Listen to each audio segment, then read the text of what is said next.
Welcome to the channel. My name is Matthias. Today we're back and we're going to talk about Richard Haass's book, World in Disarray.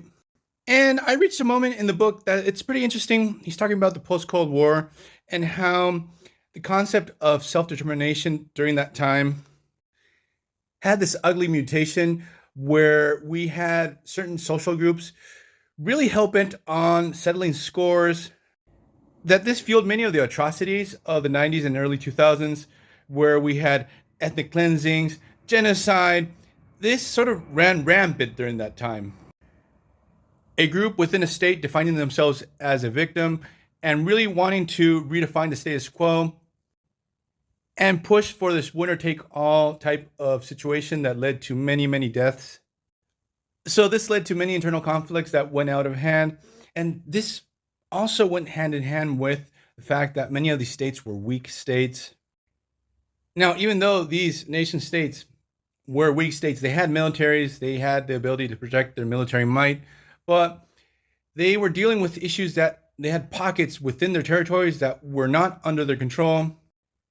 So you had this growing amount of insurgencies and liberation movements, guerrilla warfare all over the place.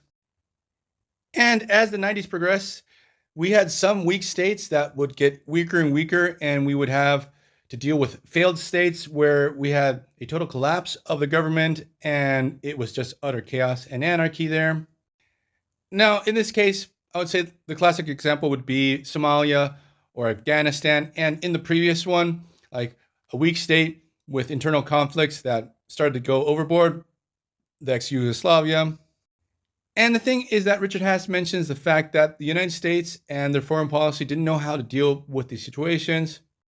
The United States historically has always felt sympathy, in the words of Richard Haass, towards liberation movements. But the situations that we're getting during the 90s were a whole nother beast. And the first example that he actually brings to mention at this moment in the book is Iraq after the first Gulf War.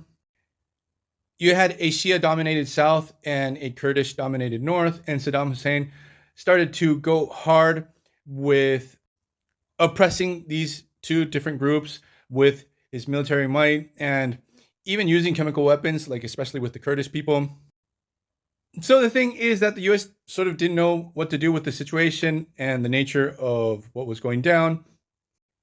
And you had like wave upon wave of Kurdish people trying to enter Turkey. And that's when the United States decided to put a no-fly zone to hold back the onslaught that they were receiving from Baghdad. And they also started to send in food and help with other necessities. But Haass explains, and I sort of realized before he got into this, that the United States didn't do this because they were super nice or they felt for the plight of the Kurdish people. It was from pressure from Turkey.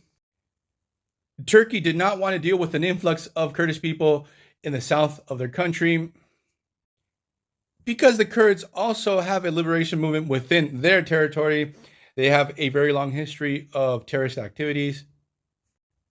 So they viewed these extra Kurds as a liability. So that's what led them to pressure the US to get involved. So we're going to dive much deeper into this subject. But for now, we're going to leave this video here. I hope you guys liked it. See you guys next time. Bye.